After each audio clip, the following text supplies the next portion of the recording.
പത്രോസിന്റെ ഒന്നാം ലേഖനം 2-ാം അധ്യായം 24-ാമത്തെ വചനം.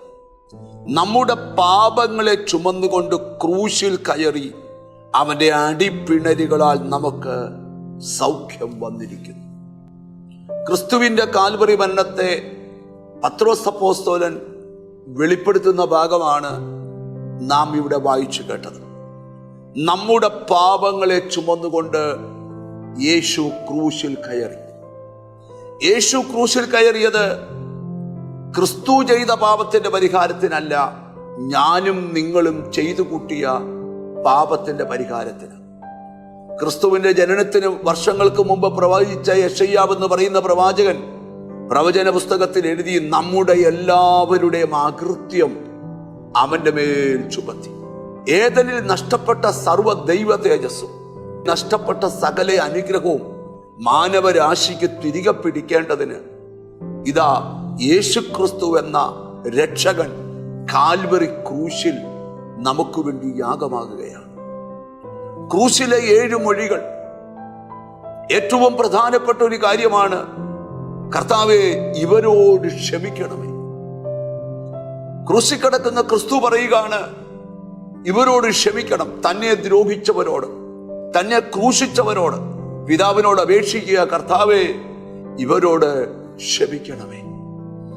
ക്രിസ്തുവിനെ രക്ഷകനായി സ്വീകരിച്ചൊരു ദൈവവൈതൽ ഏത് ആരാധനകൾക്ക് വന്നാലും എപ്പോ പ്രാർത്ഥിക്കാൻ വന്നാലും അവന്റെ മുമ്പിൽ തെളിഞ്ഞു നിൽക്കുന്ന രൂപം ക്രൂശിൽ കിടക്കുന്ന ക്രിസ്തുവിനെയാണ്.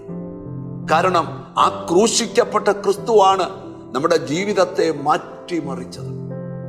നമ്മുടെ ജീവിതം മാറി, ആരാധന മാറി, ആരാധനയുടെ രീതികൾ മാറി. അതെല്ലാം ക്രൂശിലൂടെ വെളിപ്പെട്ട പുതിയ നിയമമാണ്. ഇവിടെ നമ്മൾ പഠിക്കുമ്പോൾ പത്രോസ് അപ്പോസ്തലൻ വെളിപ്പെടുത്തുക, നാം പാപം സംബന്ധിച്ച് മരിച്ച് നീതിക്ക് ജീവിക്കേണ്ടതിന് അവൻ തന്റെ ശരീരത്തിൽ നമ്മുടെ പാപങ്ങളെ ചുമന്നുകൊണ്ട് ക്രൂശിൽ കയറി. യേശുവിനെ അവര് തലയിൽ മുൾക്കിരീടം വെച്ചു. കൂർത്ത മുള്ളുകൾ തലയോട്ടിയിലേക്ക് ആഴ്ന്നിറങ്ങി. എന്തിനാ? നീയും ഞാനും ഇതുപോലെ ശാപം ചുമക്കാതിരിക്കാൻ. യേശു നഗ്നനായി. എന്തിന്? നമ്മൾ നഗ്നരാകാതിരിക്കാൻ. യേശു മുറിവേറ്റു, നമ്മൾ മുറിവേൽക്കാതിരിക്കുവാൻ. യേശു ദാഹിക്കുന്നെന്ന് പറഞ്ഞു, നാം ദാഹിക്കാതിരിക്കുവാൻ. ക്രൂശിലെല്ലാം ചെയ്തത് നിനക്കും എനിക്കും വേണ്ടിയാണ്. എന്നിട്ട് അവിടെ പത്രോസ് പറഞ്ഞിരിക്കുന്ന ഒരു ഭാഗം ഞാൻ പറഞ്ഞു നിർത്താം. നമ്മുടെ പാപങ്ങളെ ചുമന്നുകൊണ്ട് ക്രൂശിൽ കയറി അവന്റെ അടിപ്പിണരുകളാൽ നമുക്ക് സൗഖ്യം വന്നിരിക്കുന്നു. ക്രൂശിൽ വെച്ച് സകലതും നിവർത്തിയായി. ദൈവത്തിന് സ്തോത്രം. ഒരു നിമിഷം കണ്ണുകളെ അടച്ച് പ്രാർത്ഥിക്കാം. ഞങ്ങളുടെ കർത്താവേ, സ്വർഗസ്ഥ പിതാവേ, അങ്ങ് ഞങ്ങൾക്ക് വേണ്ടി കാൽവരി ക്രൂശിൽ യാഗമായത് ഞങ്ങൾ ഓർക്കുന്ന കർത്താവ്.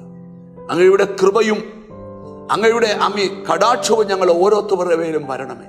എന്നോട് ചേർന്ന് പ്രാർത്ഥിക്കുന്ന മക്കളെ നിന്റെ നാമം ചൊല്ലി പിതാവിന്റെയും പുത്രന്റെയും പരിശുദ്ധാത്മാവിന്റെ നാമത്തിൽ അനുഗ്രഹിച്ച് പ്രാർത്ഥിക്കുന്നു. യേശു ക്രിസ്തുവിൻ നാമത്തിൽ തന്നെ ആമേൻ. കർത്താവ് നിങ്ങളെ അനുഗ്രഹിക്കട്ടെ.